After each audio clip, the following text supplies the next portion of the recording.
low light from Sniper's Hide.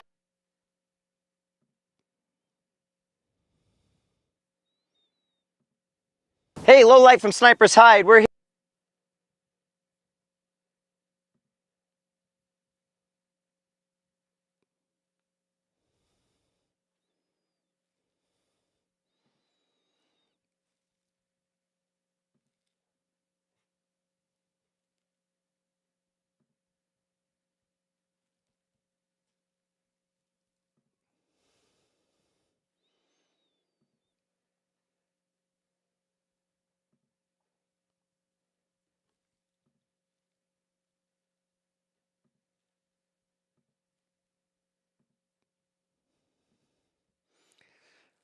There I was, surrounded. One bullet left. Bayonet broke. Damn, the bayonet's broke. One bullet left. Bayonet broke. There we go. There we go. And post shot show broadcast. Continue to the Hide TV.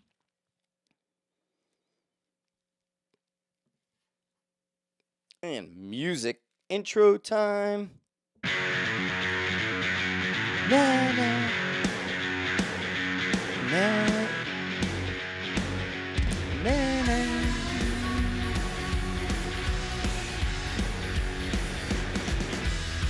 Welcome to the Everyday Sniper. You got Frank at Sniper's Hide, and we're live on YouTube and Facebook as well as Hide TV right now.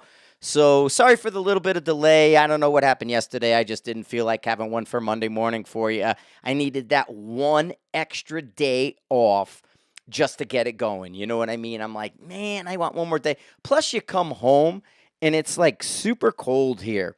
You know, it's like minus degrees and 8, and then we had snow on Saturday. So landed from SHOT Show Friday night. And weather was turning already. And then Saturday morning, we woke up to a blizzard, which was nice in a way. I like the snow. But post-SHOT Show, Hide TV, everybody's on. And how are we all doing?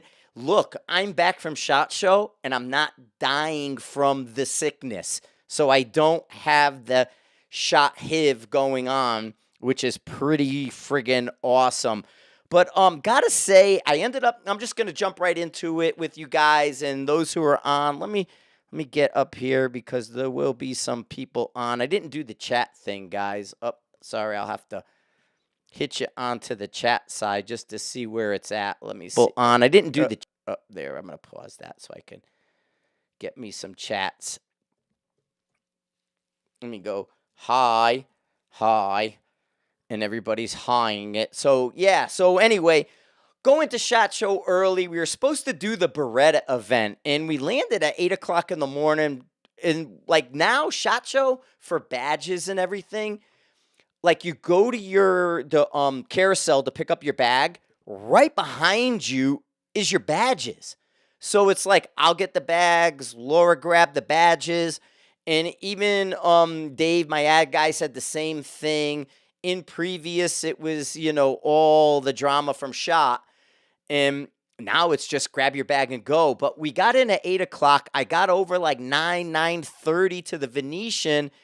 And the Beretta event had already moved off and went an hour down the road. So I ended up missing that Beretta event just because we weren't going to drive out there. It was an hour away. They only had one shuttle, so you couldn't even go and then come back. It was like they picked you up and got you there at 8 in the morning, one shuttle, which was weird. They never really did that for range days before. Picked you, and especially this was a day early, Sunday, not Monday range day. So then they weren't bringing you back until 5 o'clock at night, and if you stayed for dinner, 7, that's a long day out there. So I didn't end up doing the Beretta event. I know there's some stuff going on, Beretta, and they got those nice sub 15-pound Tikas, but more on that later. I'm not going to say, but just remember I mentioned Tika. Anyway, so the Beretta stuff didn't happen, and then we were out and about on Sunday, just getting caught up and running into a whole bunch of people. We saw Mile High, saw Manners, saw all kinds of, and then that night we were kind of floating around the Venetian, and this is pretty cool. So you guys know we go NASCARing and we do all that, and we're going to be at Daytona and the different races and stuff. So we've been hitting several NASCAR events. Well, when we're at the bar, we run into Ward Burton, which I've seen Ward Burton before. He's the same size driver as me. It's pretty funny. Ward and I see eye to eye and all that. And I had really great conversations with Ward, talking to him. He was actually at the Beretta event, which is funny because they had gotten back late, and he went to that Beretta event. So got to catch up. They had a few releases and some stuff new, just slightly different. And from there, Monday, we chilled out, ran into some people on Monday. I didn't go to the normal range days they do on Monday. I never liked them. Go back in time several years ago, I used to do the range days with Mike Menchaca and Mile High. And over the years, you just saw the range day would get worse and worse and worse, to the point where like Mile High was doing the better range day, the military LE, the high dollar one. And then Mike and I were there the last time we did it, and the majority of the people weren't US based. So it was like Mile High doesn't even serve them. AI and everybody else has foreign people.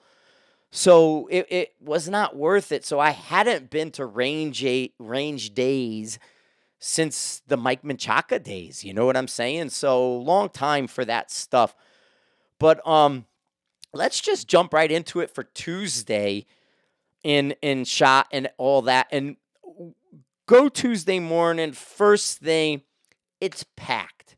I mean, Monday was the inauguration, and the buzz and the energy was different. You can tell something happened like Monday, right? You can tell there was a new sort of buzz in the air. There was a different sort of, feeling throughout the entire place.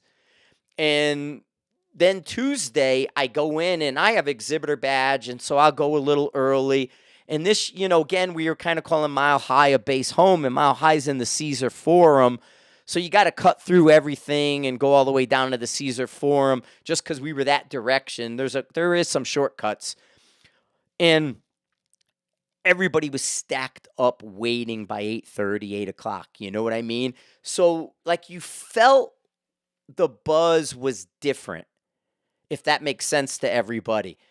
And that's pretty fantastic in so many different ways that you're seeing this happen. And the people were like, yeah, we're up now. We're back. It was a we're back. Now, it cleared out faster than I would have thought. But Tuesday was electric. And there was a lot going on, a lot of happy moods, a lot of really positive things. And I'm just going to right off the bat, like everything public, buzz-wise, was pretty spot on.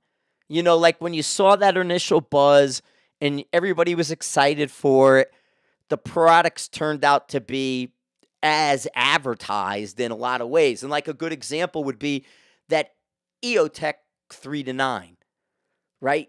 That got huge buzz prior to the show. Huge buzz during the show. I mean, everybody's saying that was that scope done right, and almost like pairing it and doing everything you could. It was an ACOG killer, so they're saying better eye box, better this, better that, little modularity, smaller, lighter, just a different feeling around EOTech. Was that 3-9 was really, really good. And so, definitely when you look at these products, even the Caltech. Like the Caltech was so smart and just so much buzz around it. Although I don't know how true it is, so I'm spreading misinformation and rumor. I had heard somebody walked off with one. I don't know. I mean, I guess it's possible, but yeah, there was like rumor that one vanished.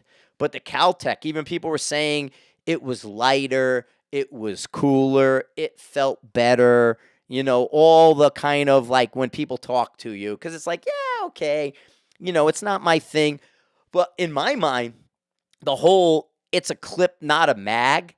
And these guys playing into the memes and playing into social media was just phenomenal. It's like, yes, do that stuff. And even mixing up the week a little bit, I went to Red Ryder Daisy, so iconic. They have all the Splattergun, Daisy, Red Ryder, and they weren't too far from Mile High. And so I go up there and showed them the video. I was trying to find the social media guy because I really think their new social media guy is good. And just going in the booth and showing them the Red Ryder video that we did. I mean, everybody gets it. It's fun. It's like not too serious. So stuff like that, in my mind, is really, really good. That, people aren't taking themselves too serious, but at the same time, there's a lot happening and going on within our community. So I really appreciate and like that there's companies out there that aren't taking themselves too serious. You know what I mean? Because it's just, there's just so much with that, everything's offensive, everything, you can't talk with your hands no more. You can't do this no more. It's just all these kind of things that I would have done 10 years ago. Today, everybody's lit up over. And funny, so I'm going to give you like a first day story. This was hysterical. So I kind of bounce around, walk the floor. I mean, I'm getting hit constantly. Hey, come here. Hey, come here. Hey, come here. Like I'll talk Insight Arms in a little bit with the American SVD. But yeah, coming soon. No, anyway, so I'm walking through and I go by Watchtower. And Watchtower's got a giant booth, hunting rifles out front. And as I'm cruising the aisle, I noticed there's a nice hunting rifle. And then there's like a barrel and a cutout on the table. And I noticed the barrel has a cut. And I'm like, I go over and look, and it's structured underneath. And I'm like, oh, damn, these guys got a structured barrel, a la John Baker, but different. And that stuff interests me. It's like the Gain Twist barrel, right? So it's like when I used to talk with Frank Green with the structure or the Gain Twist barrel stuff, there was a school of thought that a structured barrel will give you similar results to a Gain Twist. Okay, Gain Twist would be more internal, but a structured barrel, what it does is it sort of disrupts the harmonic wave, right? So like the gunfires and the harmonics, we all know harmonics, the wave goes down the barrel. That's your whip. That's all those crazy things you see on slow-mo videos and stuff like that. Well, then it's like, okay, this can have some really positive effects. So I'm like, whoa, these guys got a structured barrel. So as soon as I pop in, there's this one really tall guy, and then there's like a normal guy kind of sitting behind the counter. One guy's on my side, one guy's on that side. So I'm like, hey, what's this? And they're like, oh, structured barrel, titanium sleeve, blah, blah, blah, blah, blah. Hunting rifle. I said, can I get the barrel? They're like, no, you got to buy the hunting rifle, and we're doing hunting rifles, and this is really awesome. I said, I get it. I just want the barrel. And they're like, no, we've given this to so many people, and they shoot it, and they notice a difference. And I'm like, yeah, I would bet there's a bit of a difference, and I want to try that. I want the barrel. And they're like, no, here we go. I'm like, dude, stop. I said, it's a hunting rifle. You handed it to somebody and told them what they would feel. They fired one round, and repeated exactly what you told him. It's anecdotal. I want this shit. I want to throw a ton of rounds down it. I want to check it. And like the one guy behind the counter like rolls eyes and walks away. And when that's happening, the guy on my side of the counter is like, who the frig is this guy? Like, what are you doing? And then he looks at my badge and like, this guy's really tall. And he bends down and he looks at my badge. He's like, oh, you're Frank Galli. And he's like, I'm Mark. I'm so-and-so. I'm like, what's up, Mark? I'm like, and then like the crowd comes and it's like, all right, the barrel maker, the guy who made the barrel, Jason comes, the owner comes over.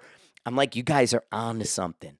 I said, this is really neat, but you got to go beyond this anecdotal, put it on the rifle, have to buy, $8,000 worth of product or more to try it. It's like, give me more. So I grabbed a lot of cards, and this week I got to go in and hit all these people up and start making inroads with these groups. But it's just really cool when you see these technologies come together.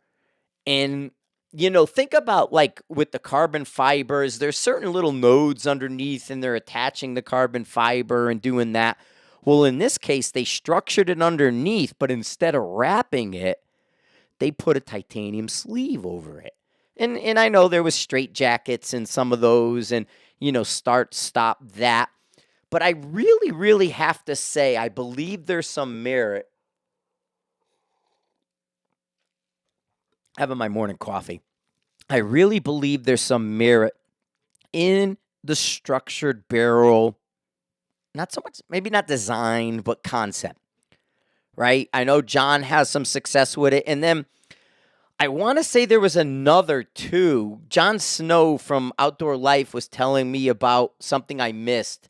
And it was a bigger company that had a barrel like a carbon fiber, but then like Baker does, because what John Baker does with his structure, it's sort of like big design. It goes from a very chunky design down to lines. So think if your lathe, instead of like coming across the lathe and then making a line or making a thread or making something like that, the lathe was able to spit out like a 2-inch chunk, a 1.5, a 1-inch chunk, a 3/4, right? And then it goes down to the lines. And that's meant to disrupt.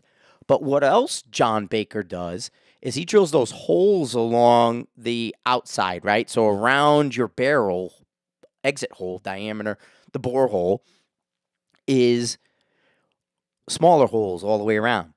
And what that does is sort of when the bullet leaves, it pulls the air through and kind of cools you off and does some neat tricks. Well, think about a carbon fiber barrel that then has that vent and it pulls the air through to cool it a little bit, right? Heat's our bad guy. And so, yeah, for darn sure, I mean, I missed it, but there was some stuff like that. If you wanted, like a couple years ago, last year, year before, the post-COVIDs and the bans in the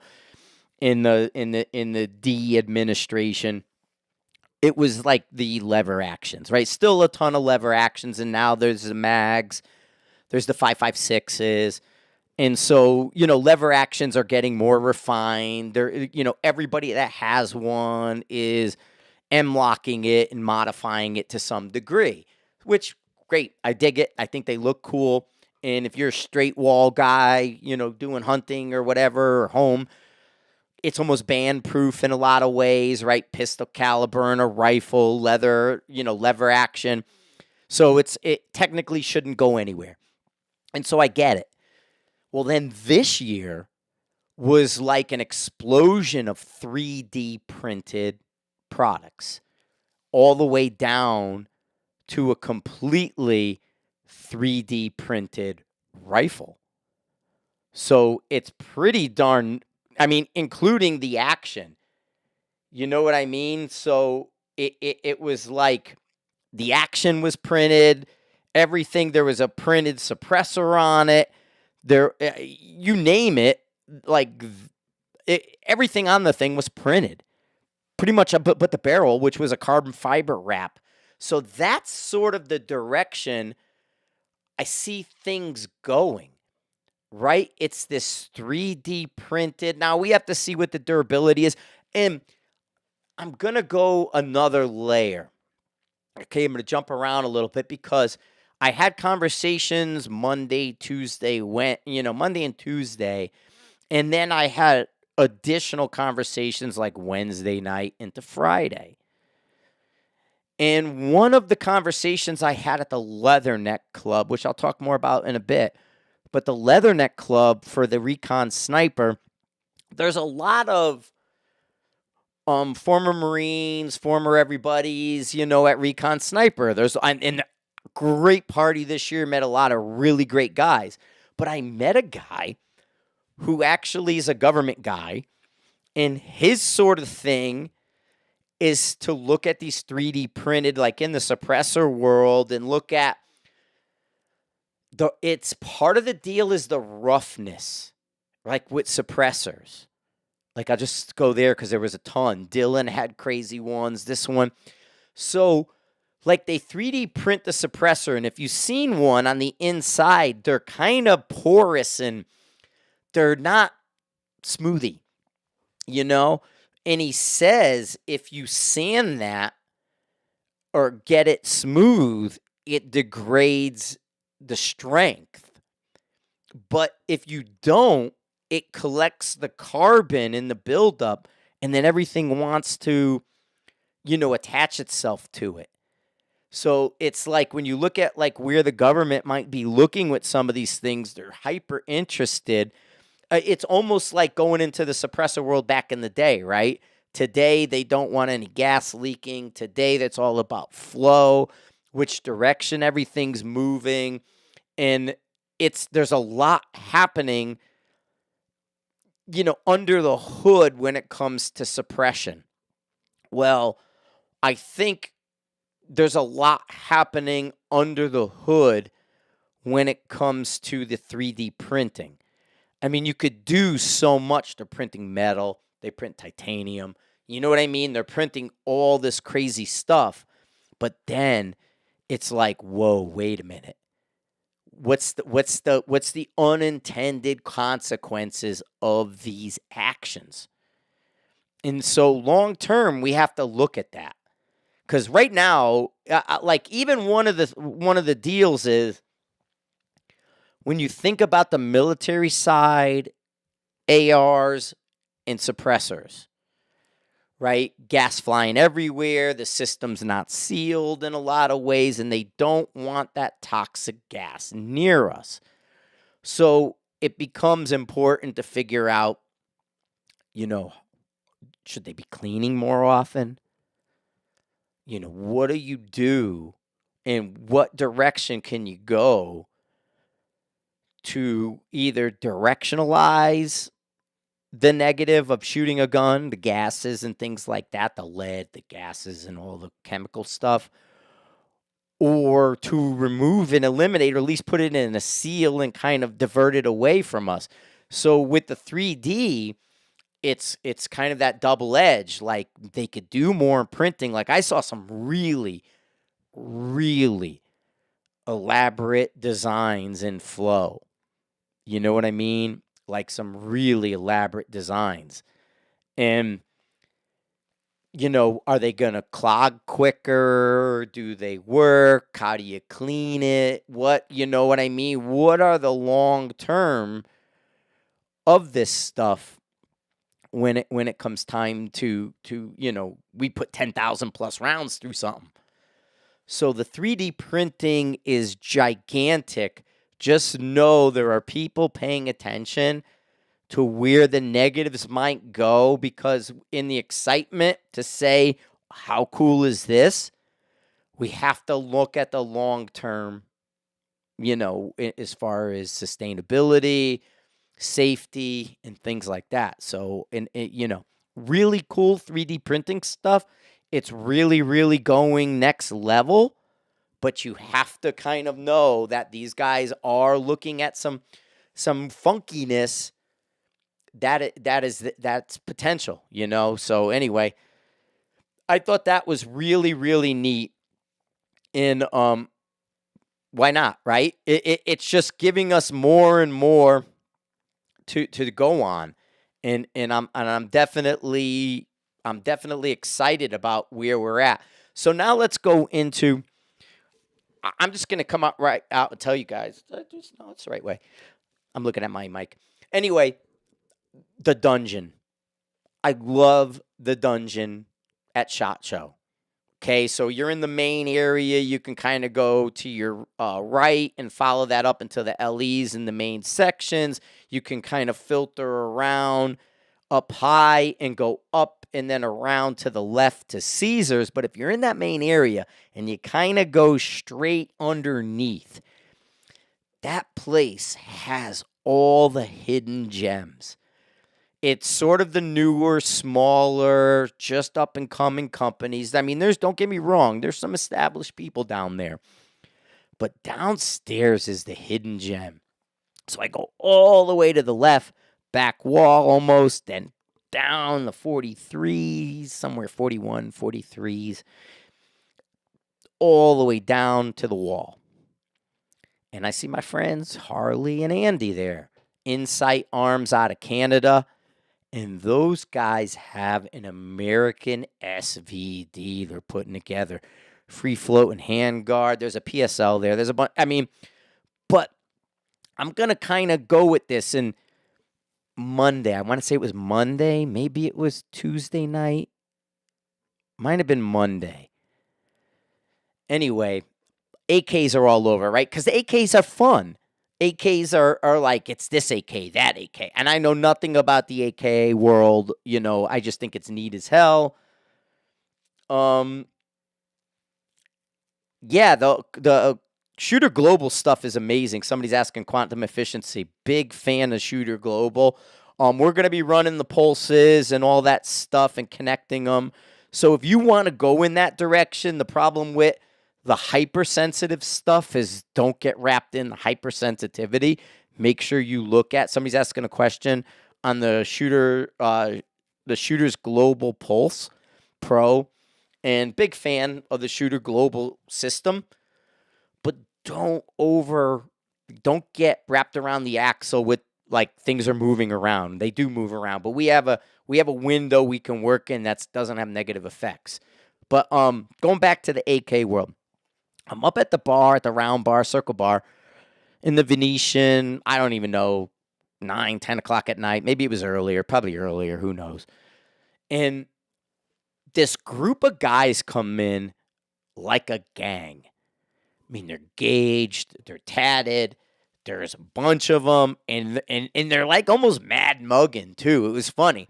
So they come in like a gang, they kind of filter in right behind me, and it's like, whoa, these dudes are like all about it. And they got like, you know, Spectre Octopus on the back of their shirts and research development department.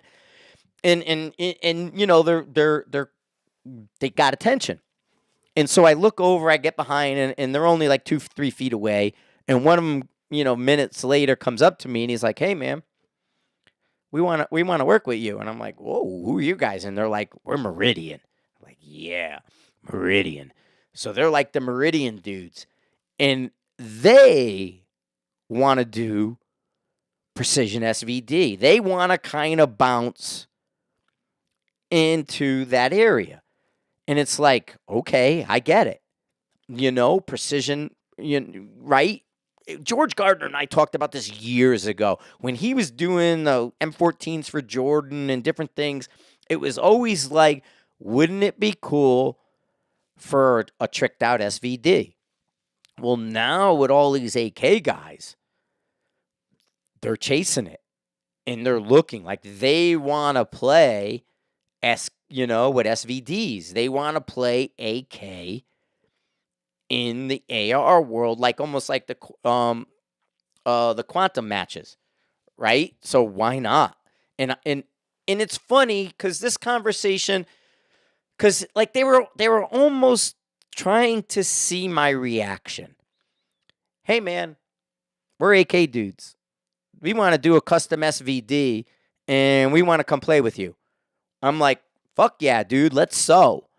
And they were like, yeah. And then, we have the initial conversation, and it sort of cycles around a second. And they said to me, they go, we talked to two dudes over here, and we said we wanted to play. And they told us hell no. Then we talked to you and this guy, and we said we want to play. And you guys are like lit up, eyes wide, yes. And I'm like, okay, I get it. Some people, right? He goes, no. But everybody who told us no, go back in your own sandbox, we're Grow the Sport people.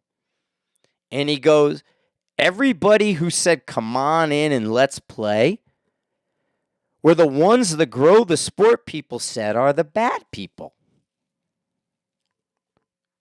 They're negative. They're this, they're that.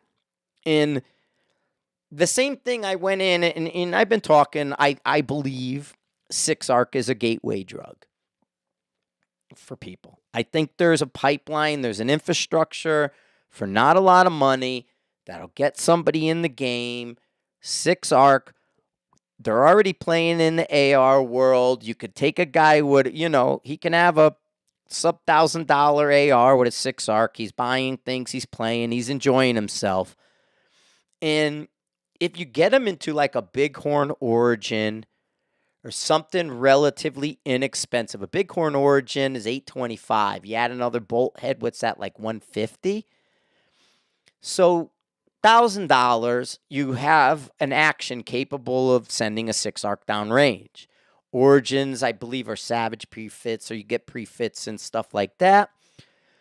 So without a ton of money, somebody can get to where they need to be. And like I said, I had this conversation with you guys before. I get it. And, again, 50% of the people are don't waste your time. And then you run into these other guys that are like, yeah, we're making it work. Like I ran into one of the Missouri Most guys, who does a lot of like competition reloading. And he's like, yeah, the 6-ARC's working for us. And we enjoy it. We're doing this. We're doing that. We're able to get people into the game cheaper, relatively inexpensive, using what they already have. And it gives them that ability to understand the round, to learn their data. I mean, just a whole bunch of different things, because I don't want to call it standardizing, but you're using the same bullet. Even guys talking how successful they're getting with the 223s. Guys are enjoying and they're shooting a heavy 223. Even overall, you're finding people are doing well 223s. And so it's going, I don't want to say completely outside the box, but it goes a little bit outside the box of, if you're going to play a game, you have to, use the right ball and bat. Well, 80% of the people playing a game are losing. So as long as you have a goal, as long as you define your mission, the ball and bat you use is kind of irrelevant, right? You could test to your strengths. You can identify your weaknesses. You could practice where things fall down. And you can go from there. And so that's kind of a neat little, to me, why I call it that gateway drug. Because the popularity of 6-ARC really can't be understated. Like I did the Valkyrie thing. The Valkyrie's a dead cartridge. It's going to go the way of the Grendel. And, while I can have success and there's others with success, long-term sustainability is not there. Totally recognized. And then now we're going the 22 arcs and, and things like that. And even the 25 calibers are coming on strong.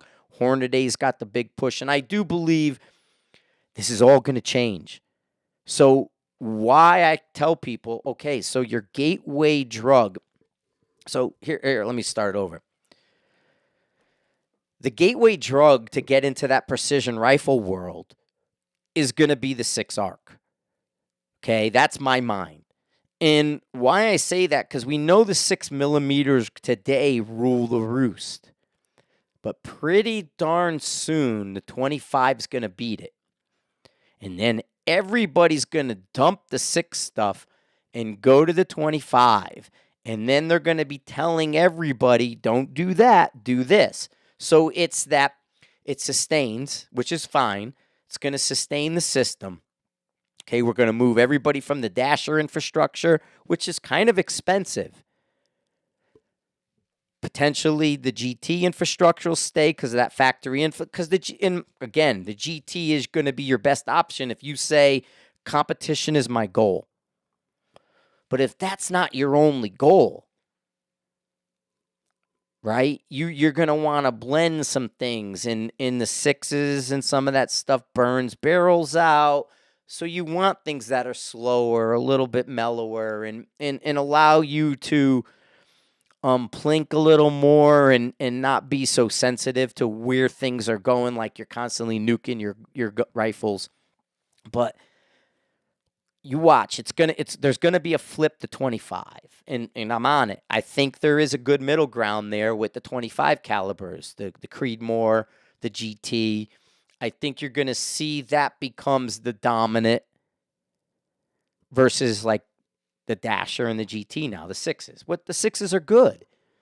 They're light, but they do tend to nuke a barrel a little bit. So anyway, I talked to some guys in the reloading world, so I'm going to chase that. We're looking at the 6-arc world, and I'm really going to go down the path of pairing a gas gun and a bolt gun together. I saw Joel Russo at SHOT, my distressed Terminus. I did talk about the Watchtower. I can go back to it, though. I talked about the Watchtower in the beginning. But I talked to Joel Russo. My 6-arc action is done. He should be sending it out this week. I got to get a barrel. I'm going to make some calls and order my barrels up and do that. I'm going to do a 24-inch barrel, and I'm going to do a 20-inch barrel. And then kind of look at the numbers for everything. I'm going to do the things, and then this way here, but I did talk about the Watchtower barrel. Sorry, long shot, Huck. The structured barrels in the very beginning. So back up just a minute, because that was like the first thing I saw on Tuesday morning.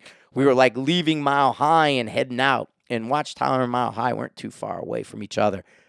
But yeah, he just missed it by like a minute.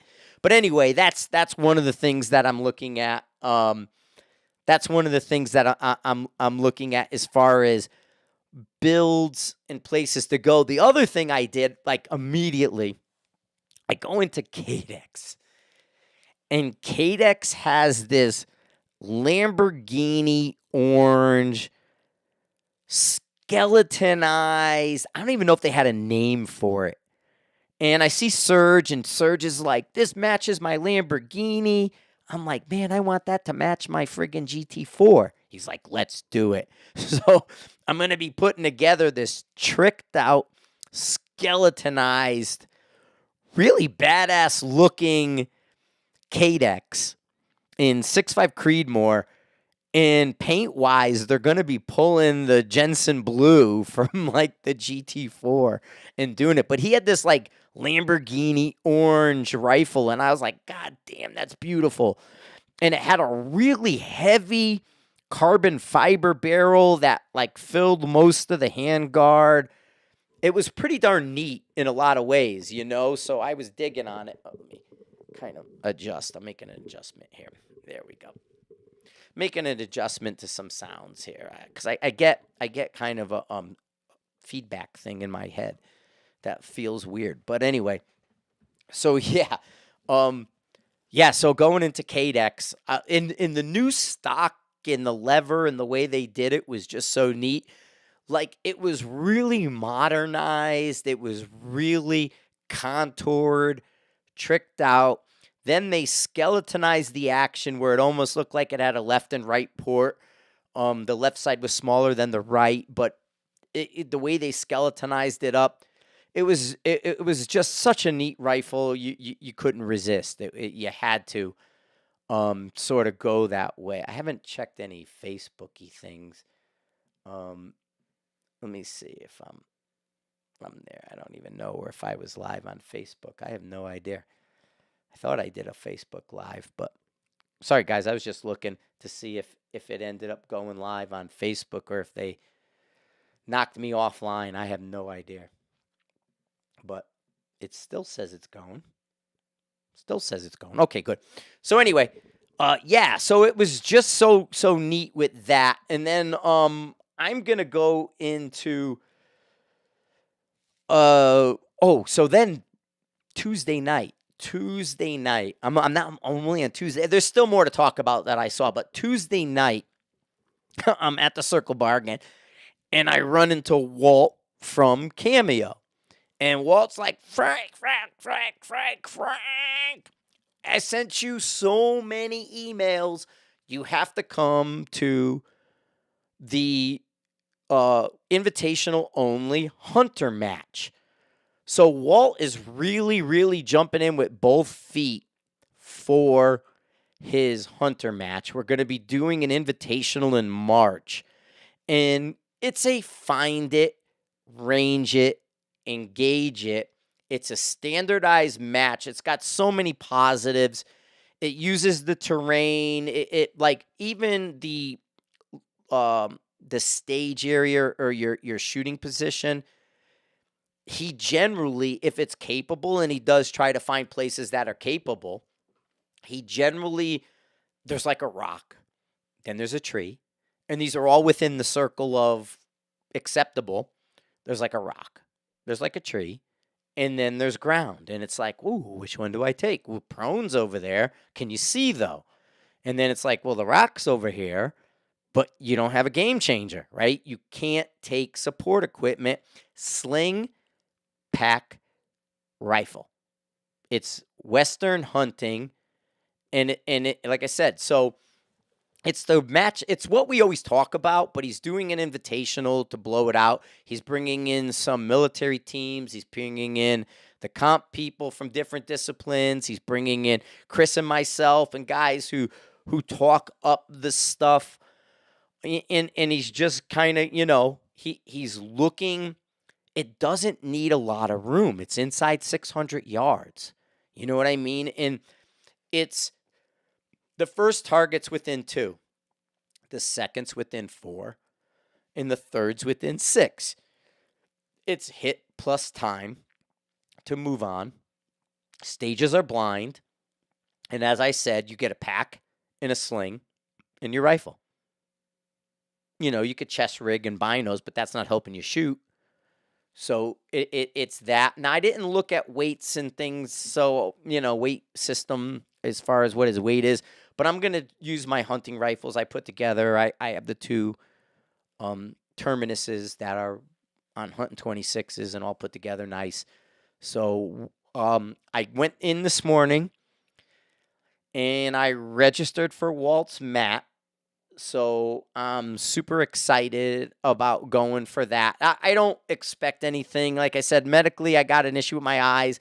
They don't work right. I have a couple other things that preclude me from doing well. Let's just say that slow me down a notch. But who cares? It's about fun. Like I said earlier, 80% of the people out there shooting don't win.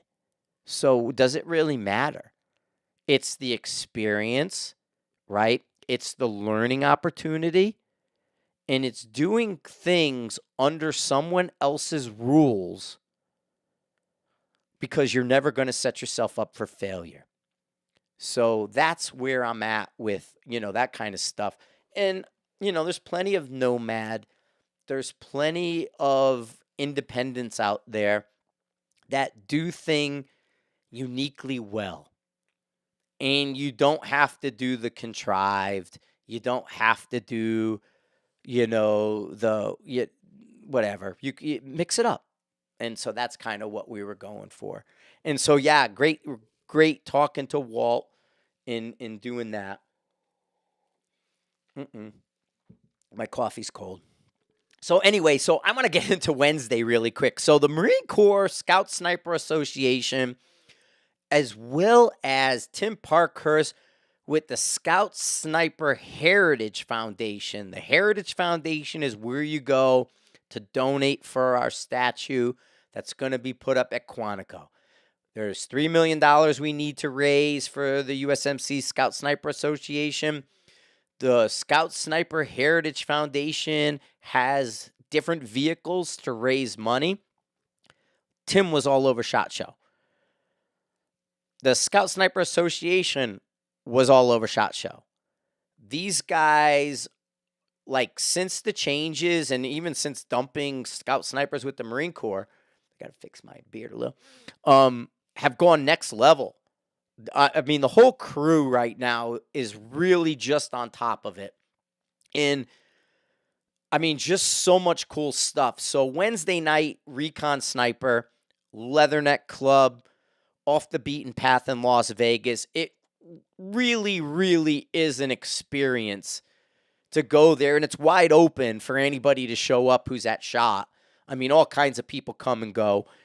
And it's just the level of people there, human being, however you want to word it, the level of people at this event can't be overstated, whatever. It's just crazy who you run into. Like funny thing, there's going to be some neat stuff coming up. And I ran into these Brits. And they're working with a bunch of people who we work with, who we talk with, who you all know. And they have some opportunities are going to be coming this year that are so cool. And it's really, really, it's awesome. It's just so, but the funny thing is, so the two guys I meet, is they're tip of the spear guys. And I want to ask, because I got a lot of UK followers. I got the guys over the pond and everything. I love your guys. And to hear them know about me, have listened to me, the groups, like what I have to say, is just like next level honor. I'm like, holy cow, these guys know who I am. And they listen to this stuff. Like, that's so cool. But I have one question for you guys. Why are they all named Andy? Right? It's like it's like, hey, Andy. Say, oh, okay, Andy, how you doing? Yeah, what's going on? And then, like, it's like you go around the corner and they're like, hey, I want to meet you, my mate. And it's like, oh, cool, who's your mate? And it's like, Andy. Like, Andy? You're Andy. He's Andy. That guy over there is Andy. And like, if they're Australian, it's like Damien. It's like, there's a Damien, that's a Damien, he's a Damien. And, you know, and it was like Andy. And I even asked Alice. I'm like, Alice laughed at me for throwing her under the bus. So you Brit guys who knew, I said sorry. I apologized for all that stuff. But anyway, so I'm like, man, you guys are all named Andy. So there's gonna be some really, really neat stuff coming. Not a lot of money, but just next level cool. Like, crazy stuff cool. And you'll dig it. So that was really neat. Ran into Carl Taylor. Ran into all the guys at Recon Sniper. Hell of a good party. No Rudy this year. Rudy's doing his TV show. Laura knows Rudy really well. And so last year, and then her girlfriend is very good friends. So we went to dinner. I went to Wolfgang Puck's Cut. Excellent. And so we all went to dinner together. And she's very good friends with like Rudy Reyes and all those guys. But he wasn't there this year. Hugh Jackman wasn't here because there's TV shows going on and people are on TV. So there's that kind of stuff. I got a couple comments going on. Thanks to the Sniper Side guy.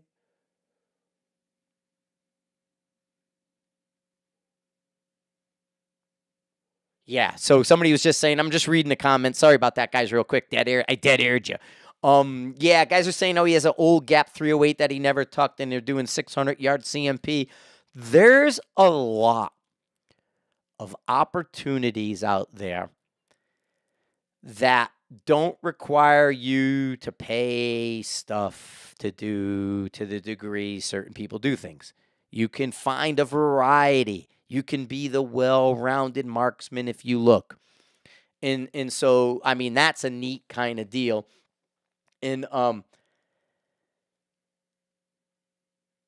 okay. I didn't even remember I was in the archery area. Some guy's like, "Hey, glad I met you in the archery area." I was in the archery area. No, I go everywhere. But no. So SHOT Show, that was neat. Insight Arms. I got to go back to the Meridian guys in the AK. So those Meridian guys in the AKs, I got distracted and went left. Squirrel. And that stuff is just next level neat. I really think like bigger tent, playing with more people, working on accurizing, looking at ammo, all these different things to include more people. Okay, we shouldn't have to build a belly bench gun in a 6-dasher in order to be accepted. It should be whatever, right? And we want people to play. Now we have other right? There's gas gun series, the quantum stuff. Go in that, with a semi. I'm going to do, so I talked to Jacob and Lisa.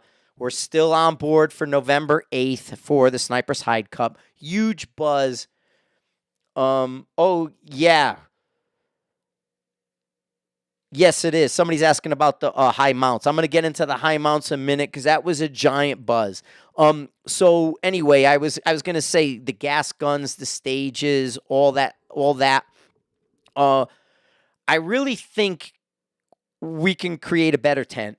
Anyway, but that's there. I'm going to go into that high mount. So yeah, another sidetrack, right? There's so much to talk about. God, I'm going to talk for 2 hours today. The 2.0 mounts, so many, like more on the ELR guys are like, "Oh, we knew about that all the time." It's like, you guys suck. You don't freaking, your marksmanship is the worst. Half of you slap the trigger. Some of you don't even touch. It's like all this crazy shit. And they're kind of claiming, because they're trying to get, they can't 0 at 100 and their mount is 6 inches high and their cheek doesn't work and a lot of other things. I have pictures, so don't try to deny me. Yes, today you have a better gun, but I can pull pictures out when there was like ridiculousness. And those guys are like, "Oh, we knew it all along," when they saw me. And they're like, "We saw your video. We knew it all along. Where have you been?" And I'm like, "Fuck you." And so anyway, law enforcement guys, right? The 2.0 mounts, huge. Everybody's talking about it. There's a lot of merit. But yes, I'm thinking the 2.0 mounts are going to be part of like rifle setup and almost those fundamental initials. In the buzz I had with the 2.0 mounts, I even went downstairs to the Unity guys who I got the mount from, and I spent easily 20 minutes talking to the Unity people about mounts, about where different mounts are going, about all the things that are happening. So I'm discussing it, and then I saw, like, I've worked with, and Mile High does, and a lot of AI shooters out there. There's a lot of law enforcement that's AI.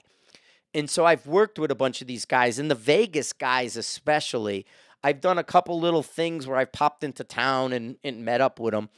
And so I saw all the Vegas guys and talking to them about the higher mounts and talking to even just a lot of the law enforcement guys and different people who are broken necks, right? All the neck injury people, all that kind of stuff. So the 2.0 mount had probably the second most or one of the most buzzes to people reaching out to me at the show. Everybody wanted to talk about the 2.0 mounts, and I do believe it's going to resolve where if you're shooting a chassis, like 2.0 will be, and they even asked me, Unity, they're like, "Should we do a 35? And I'm like, "Yeah, you should do a 35 for the night, or the Leopold rather," right? And so if you're in a chassis, the 2.0s, if you're in a stock like 1.8, because some of the stocks limit the height of the cheek, where the chassis tend to have, 4 inches of cheek. And it's crazy because they can slide so much more down into the chassis with the way the stocks are than a fiberglass stock can do. Although they do have extensions for like the loggerhead Terry Crosses, so you can go higher with the loggerhead extensions. And there's something to think about. Terry Cross sells extensions for his loggerhead, right? And that's definitely a thing. And so anyway, I was super happy. I was super jazzed. I don't know, where you want to put it, about the amount of people coming up to me and discussing the 2.0.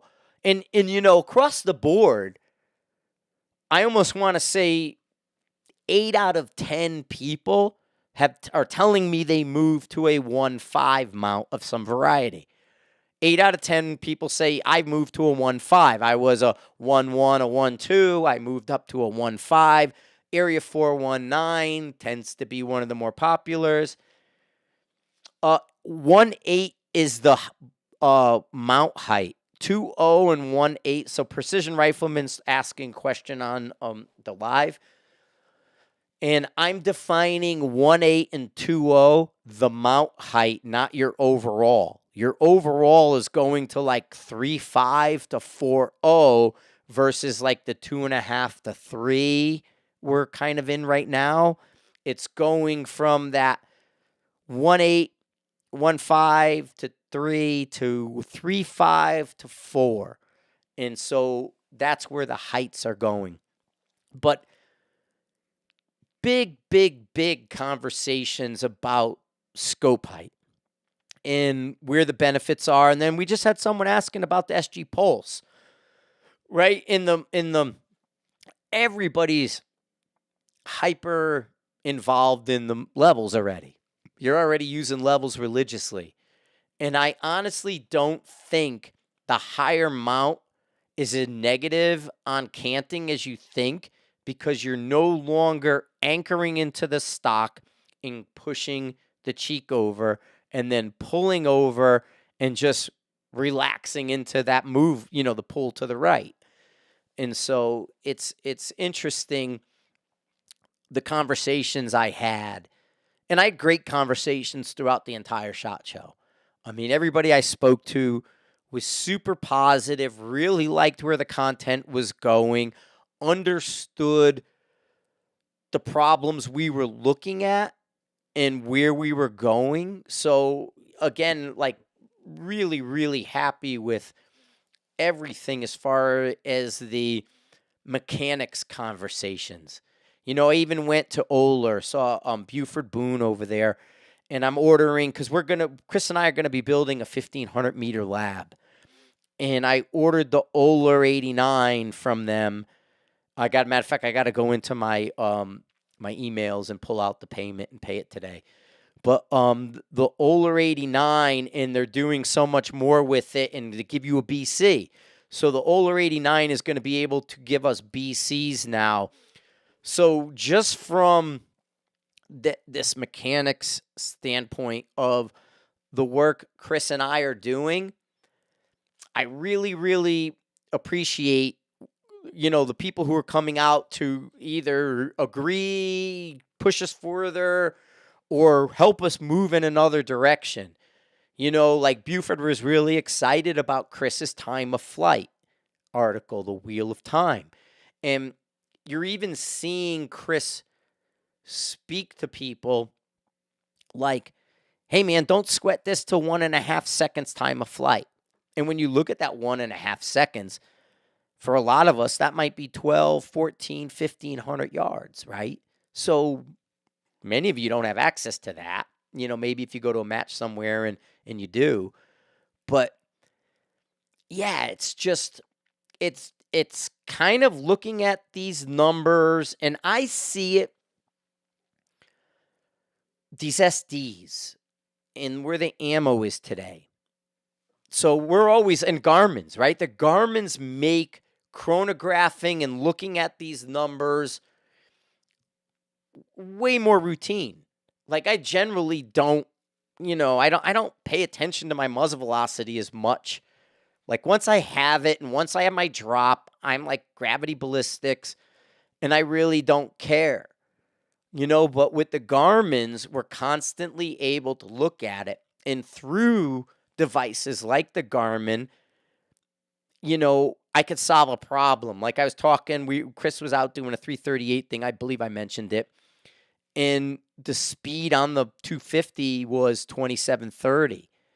Well, when I grabbed an old box, that speed was 2900. So you can see, like, well, you're never going to be good on the edges when you're 170 feet per second slower than we were.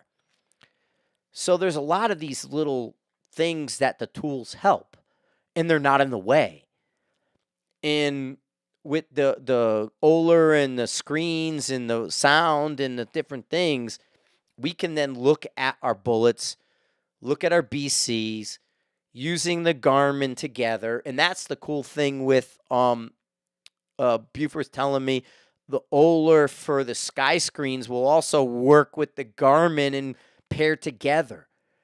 So there's some neat stuff out there to do this work, to look at these numbers, even to go into that Kestrel. Kestrel came out with the WES, the 57X WES. And you stop in and talk to Katie over there and you talk to WES. And once you figure out that WES, you should be able to pop into your Kestrel and look at predictions and look at, what is my possibility? And then going in the direction Chris goes. Chris is very big into saying, if you fixed your wind call because you're a 4 mile an hour person and you brought it down to 2 miles an hour, you're going to have a much bigger increase on your accuracy than you're working your fundamentals because you're a half-minute guy at 100, but then you're a 4-minute or a 4 mile an hour wind guy. So reducing the wind to match your accuracy is going to give you an overall improvement. And, these are the directions we're going. Giving you tools to not only diagnose yourself, but then to understand what you're looking at and what tool does what, so you can then correct or improve. Right? Makes sense, at least in my brain. And you just don't know. So I'm going to go a little long here with the guys just because SHOT Show was pretty big and pretty crazy. ATXCs were all over. So going to go picking up on that. And dude, the ATXC will work like a custom action now for your 3-lug. And a lot of people are going to the either 3-lug or 75-degree 2-lug. So I saw a bunch of new actions that have updated, off-brand too, to the 75-degree 2-lug. And then you're seeing extra, 60-degree 3-lug that are coming into play.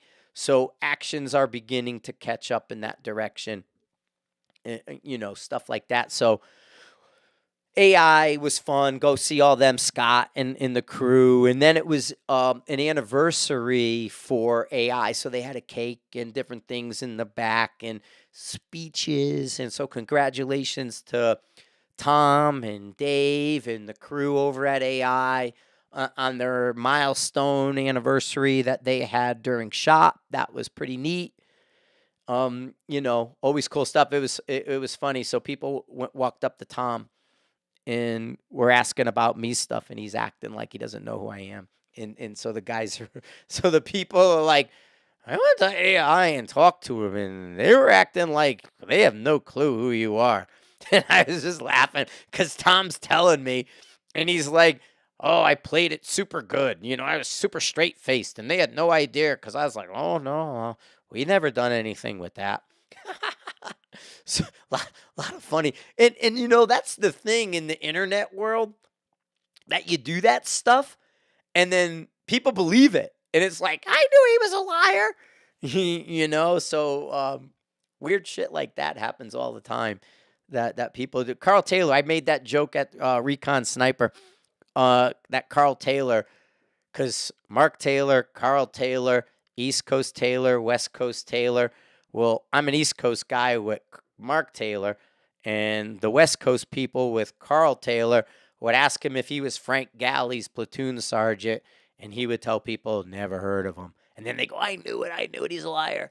And so you get a lot of that. So it's funny. We all laugh on the backside. But let me think where else I was at shot with everything. Man, it's I don't know. I thought it well I mean, I looked at a lot of neat stuff, but it was more of a maintained show.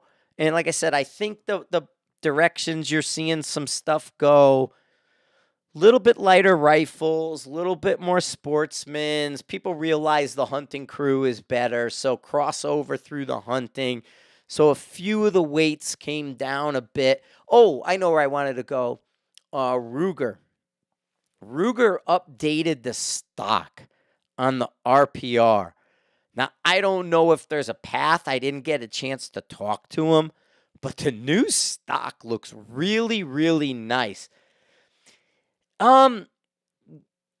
Yeah, and they're talking the Athlon Chrono. It does, but it look like it just knocked off Garmin pretty hard. And I know there's a few buttons on the side and things it does. Somebody's asking about the Athlon Chrono. To me, it was super Garmin-y, so I didn't get a chance to look at it to see exactly what features. But like everything that I saw when somebody be like, "Oh, did you see this with the Athlon Chrono?" It looks super Garmin-y. So I don't know as far as that. Like I didn't hit the bullet points of the features of it to say, "Oh, it does this better." And it might. And I don't know. Technology's moving pretty quick. And then that's where I'm going to go. I'm going to kind of wrap this up because I had two bigger conversations, and this is where I'm going to go in this direction now.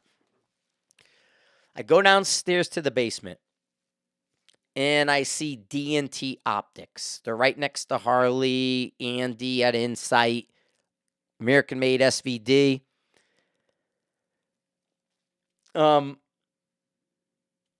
Yeah, I mean, I guess, but somebody's saying, who cares if it's cheaper and it works? Okay.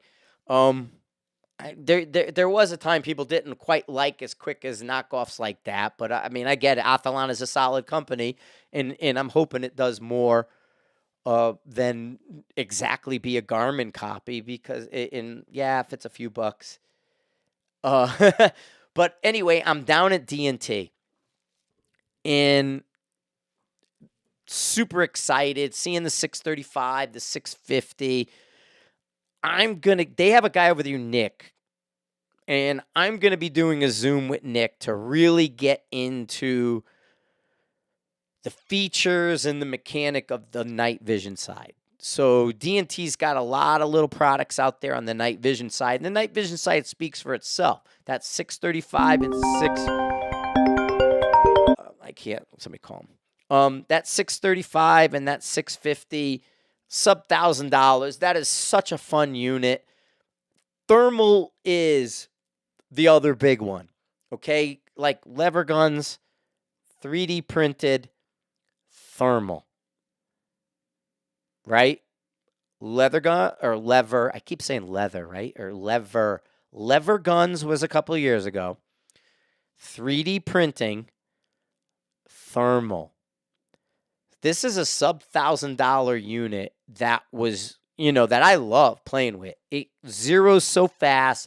It does that. But then when you burn into the features, which I'm going to get Nick on to talk about all these features because there's stuff in that unit to the point of like the ballistic calculator, displace the reticle, replace the reticle, hold this, picture-in-picture, identify, laser rangefinder. This is a sub $1,000 unit.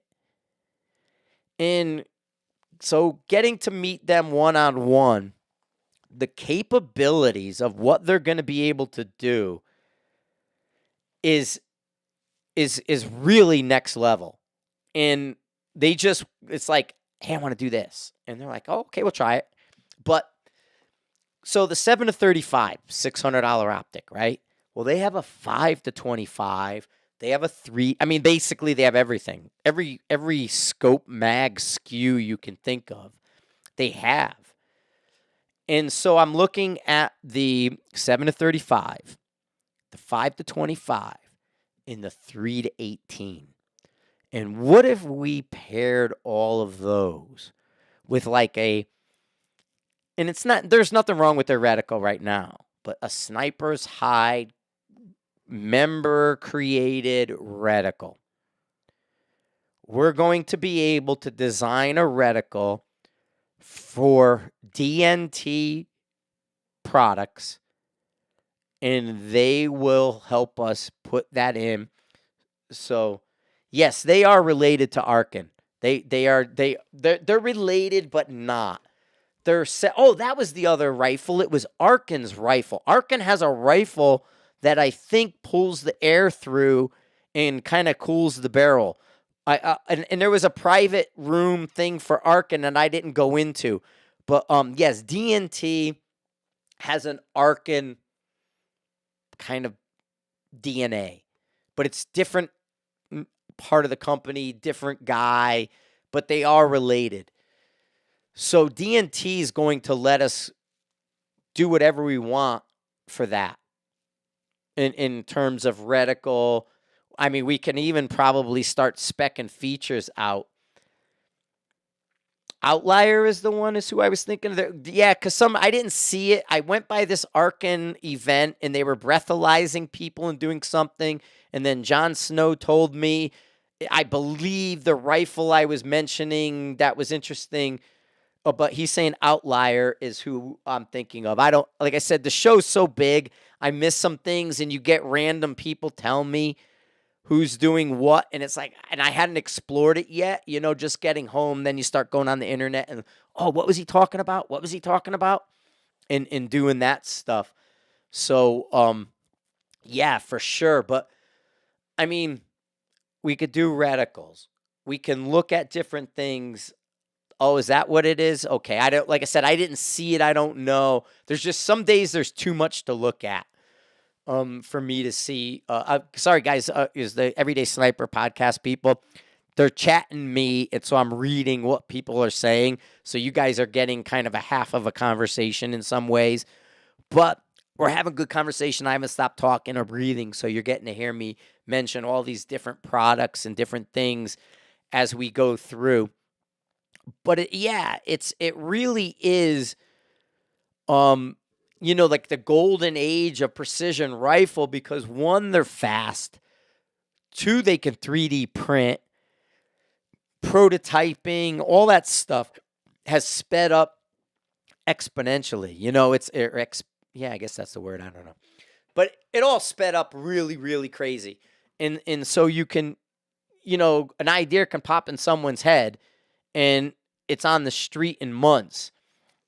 And again, stuff I saw upstairs in the suites were better than what was on the floor. So you got to wait till next year for the real. Like, my favorite thing was in the suite and not on the floor. So and it gets so busy. I was gonna do the lives and do this stuff, and then I tried to do a live, and within 15 minutes, Wednesday, the internet, like, you couldn't load anything. I was even trying to show people the 2.0 mount, because I have a slow motion video. Go back to 2.0 mount. I'm squirreling again. So the 2.0 mount, Chris and I shot a bunch of it, and then I slow mode shot one. And I really kind of shot it and walked away from it and just looked at a couple things. But during the show, I was showing people in one of them, and it was a painful video because it's like 4 minutes in slow-mo to find the one spot. I took entirely too long because I was analyzing, I was overthinking, and so I didn't just drop down and press the trigger. Well, when I get behind the rifle and line up, the turret on my scope matches and pairs up to a line on the wall behind me. There's a piece of trim that the scope turret like lines right to the trim. And again, I watch recoil, right? And if you watch the video, it never comes off the line. It doesn't go below the line. It doesn't go above the line. It rides the line minimally straight. And so on a few of the times when people were asking me, and a lot of people were asking me, I was trying to go into my phone and on this video show you. Well, on Wednesday, 50% of the time, it wouldn't load because there's no service in that place. Even though there's Wi-Fi's and this and that, it sucks. So I tried to go live for everybody on Wednesday, and it crashed within 15 minutes. Again, the media is beyond. Like, you're never not near somebody with a camera recording something. And at some point, I was like, I don't want to be that guy. I don't want to be that guy like this. Because it does work better with a crew and just pinning the person and filming it and making a bubble around them and putting a mic on them and filming it that way. Because if you try to just come in and handheld them or do something, it's the sounds, the noises, and even people will be sending you videos. Hey, Frank, look at this. And you can barely hear them, So there's a lot of that kind of stuff that happens that just doesn't work out in our favor. I'm just going to check all our stuff really quick. I think I'm still live. And let's see what else I just wanted to see. Again, thank you everybody who's saying they appreciate everything and how it's going. I definitely appreciate that you guys are walking up and thanking me and just all the foreign people too. We're here, we're doing it. We enjoy doing it. We want to do it more. And this is part of it. Is that I can pop on and yeah, it honestly, I didn't. And somebody's saying, that's why they stopped going to SHOT. It's the media and it's the guys, and it gets you a quick, easy badge to say you're media. And I'm the same way, but I just don't want to do that. Like, I want to go and learn and talk to everybody and see everybody that I see and meet all the cool people. And then, there's a lot of business to be done. But at the same time, I want to bring you content to this platform, to the High TV. But it's like, I don't want to contribute to that. I need to contribute to that. And it's tough. It's tough to balance, how to be, I guess a positive in SHOT and how to be in the way. And I felt like when you go up and you just kind of throw your phone, even with a mic or a GoPro or an Osmo in somebody's face, it's cheese. But if you got two guys with a camera, one guy's running the audio, one guy's doing this, you're asking questions and you're interviewing people, and you have a plan, like, I'm going to go see A, B, C, D, then it works. But when you're like me and I'm floating around, like hearing about, go see, the update, like, something cool, it comes off weird. Like really neat. Like, we love Gunworks. I love everything about Gunworks. I like all the updated software and everything they do at Gunworks. And they have like a really cool elephant skin stock, tricked out, this, that, and the other thing. But it's so niche in some ways. And it's like, yeah, I'll take a picture and throw some stuff up. And everything about Gunworks is so cool, but it just feels random and not correct. Or I don't know. It doesn't feel organized. It doesn't feel right in a way. But anyway, I don't know. like I said, meeting everybody, seeing everybody. The other thing I did is Glacier with the 3D printed. Glacier Arms out of New Zealand. They had a completely 3D printed system. The barrel was carbon fiber, suppressor was printed, action was printed, chassis was printed, titanium printing, right? So you're seeing complete 3D printed products. The bolt was printed. And it looks so cool. I mean, the thing almost looked like a Rax. And and just seeing that, and I hear there's a couple of them in the US. I'm going to get a hold of them. But the Glacier 3D printed rifle that looks like a Marine Corps or whatever, rack system, MSR, whatever you want to call it, was neat as hell. Again, but it's just that long-term sustainability of printing something, where we are, how does the porous nature act and react, how does fixing the porous nature act and react. I can't. These people are trying to call me. Stop trying to call me. So probably from SHOT Show, everybody's calling up now and calling up, so I'll jump on and do all that. But I'm getting all the phone calls now, and I hate it. It just drives me nuts. But yeah. So there. I'm gonna do another 9 minutes. We're gonna go on the live, and then I'll get you guys. But yeah, I mean, go over to the Hyde. The forum's doing the update. I broke the forum, so everybody who's seen it knows I did. I broke it Saturday morning, and I broke it like a week before they were going in to fix it. So now they're going in and fixing what I screwed up. So if you did notice issues on Sniper's Hyde, yes, I broke it. Yes, it was me. Yes, they're fixing it. I was trying to create a hack, and when I went into the control panel, there was all kinds of like errors and warnings and do this. I hit one of them like, update this and fix it, and it just nuked the entire site. And that's why it was down for like 8 hours on Saturday. I hit a button and broke it. But, go in and we could talk about this stuff. I started a thread on the DNT optics to look at what we want for a reticle and what we want for features. We're going to go in and we'll talk some of the other products and stuff. The lives are up there and working. This is being simulcast to Hyde TV. So if you missed something, you can go back to Hyde TV and look at it. For you guys on Everyday Sniper Podcast, you can also follow this through the Hyde TV. And then I'm going to go live a couple days, especially weather's bad. It's cold outside. I have the new Calypso unit. So the Calypso unit is here. We could pair it with the AB, pair it with the Vectronics, pair it with the Garmin watch. So we'll look at the Calypso in our electronic ballistics infrastructure.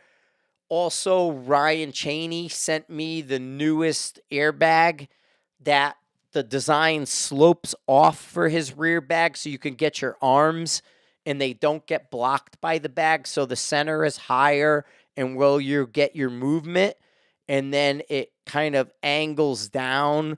So I'm going to unbox Ryan Cheney's airbag, and we'll do that this week as well. I know Chris has been posting many, many, many videos to the Riflecraft channel. So if you go on the Hyde, there's a lot of new stuff on Riflecraft. And, we're all coming out of the gate new year with some new content. We'll be talking the high mounts. We'll be talking time of flight. We'll be talking the different calibers. Also, once this weather breaks a little bit, we're going to be making some stages and filming them. I got an area I want to play with at the range. And Stop. These people calling me. And then anyway. So, yeah, we're just going to be doing a lot of that stuff. And I'm going to go in there and so expect at least 3 of these lives a week. I'm doing them kind of during the day. I could do them lunchtime, 1 o'clock. I may focus on 1 o'clock a little bit more, or 3 o'clock, and get that guys coming home from work. But remember, these videos are evergreen. These videos are up at the different channels, you can watch them later. You don't necessarily have to watch them in the moment I'm live. You can watch them after the fact. You know what I'm saying? So if you want to interact with me, definitely the chats are open when I'm live. But you can go and follow up and listen to them again, re-listen to what I'm saying, or watch the videos when I do have products up. And then once weather breaks, I will be going live, although focused on Hyde TV at the range, because I cannot go live with the YouTube crew or the Facebook crew with a firearm. I can with my system and with Hyde TV. I can't with YouTube and Facebook. So if you want talking head, YouTube and Facebook. If you want live with interaction and firearms, Snipers Hyde, thehyde.tv will be our place for that. Don't forget to check out Chris's Riflecraft stuff, because we are going to be combining the conversations that Chris is having with some of what I'm talking about. We're working this stuff together, right? We're on the same range, and we're working our problems together. So make sure you check that out. And then I'm going to have some more announcements. We did link up with a lot of people at SHOT Show. There's going to be bringing you some discount codes. Remember, you got Hyde 25 for Leofoto Outdoor. Leofoto Outdoor is going to be branding, so they're like Tactitus or something. I have to look it up. But we have a Hyde 25 discount for Leofoto Outdoor. We have Sniper lowercase 10 for DNT optics if you want to get a DNT optic. And we're going to have Mile High codes. We're going to have just a whole bunch of little things that we're going to be able to bring to you, some discounts, some different stuff. So check it out. I think you guys will like it. And we're going to make sure that the content continues. While it's negative degrees outside, we'll talk in head a little bit more, but we'll also be able to bring you lives from inside. And if you have requests, you can go into Snipers Hyde Forum and hit us up for requests. I didn't look at the Geisley stuff, but the Geisley's Geisley. He's the new LaRue. So somebody's asking about Geisley. You're never going to, lose on that Geisley stuff. They've crafted it to almost perfection just because of the military guys. I mean, you could, like I said, replace LaRue from 10 years ago. You got Geisley now. So you'll never probably go wrong talking the Geisley stuff. And same thing MDT. MDT had a bunch of, updated and new things, and MDT is next level. I think, they're pretty close to a one-stop shop with your stuff. Like, you'll never go wrong to say, hey, can I get an MDT? Absolutely. You're never going to go wrong with MDT. And so, Geisley, I put in that same thing. And AI, Geisley, there's a lot of people like that. And Manners has a bunch of new stuff. Manners' new stocks are really good. You probably won't see those until second quarter, third quarter. But Manners, I stopped in at them and had a lot of really, just the stuff he had is going to be changing the game. And he's going to be moving the action to try to eliminate the gap between the stock and the trigger guard. Because, that's the only downside with my small hand is that gap between the action and trigger guard. And so Manners is going to be working. I'll talk more on Wednesday with stuff. I'll follow up with what I may have missed. I didn't look at Steiner, but I do want to talk to Burris. Burris has the competition scope. And I was by there, but didn't spend a lot of time. They have the scope with all the stuff inside of it now, the timer and everything. So I didn't go over to Steiner as much, but I did look at the Burris. And Burris is putting product in the scope, the toolless caps and, the replaceable cap for the comp cap, I guess is a way of putting it. But look at what Burris is doing. Burris is kind of stealth underneath, doing some weird stuff. Yeah, I know the guys at Burris. I just was kind of the Burris is right here in my backyard in Greeley. I know Sky and those guys. I just, there's so many. I work more with Zeiss. I'm working with Zico. I work with these guys, so you don't always kind of go like. I mean, I love the Collis and that stuff, but I don't do stuff with them. They do stuff with other people, so you tend to find you tend to find all the cool stuff, but you overlook, like Chris was just using the Burris with his project. And so I was seeing the Burris toolless comp stuff, the threes or whatever they are. So yeah, for sure, I'm a Burris fan, always have been. And I think they do good work, but there's so many, it's sometimes hard to otherwise spread yourself thin. All right, guys, I'm going to end this here. Thanks for listening. Thanks for sharing. Thanks for being part of the Everyday Sniper. A little longer follow-up for you guys. The lives will be going on weekly. We'll bring on some new guests. I'm going to do a monthly with Tim Parkhurst of the Heritage Foundation. We're going to talk Marine Corps Scout Sniper history. We'll talk the individuals. We'll talk the equipment. Okay, thanks, guys. Yeah, I see. Yeah, for sure. And then there's more to talk about. Thunderbeast, Sam Carlson's stuff. There's a lot happening. I just don't want to hit you with, 3 hours worth of conversation at this point. But again, everybody, thank you for stopping me at SHOT Show. Thank you for saying hi. Thank you, everybody in the chats and everything, for saying hi and who are on and listening and doing, just hanging out with me this morning while we go. But we'll look forward to more of it. Talk to you guys soon. Cheers.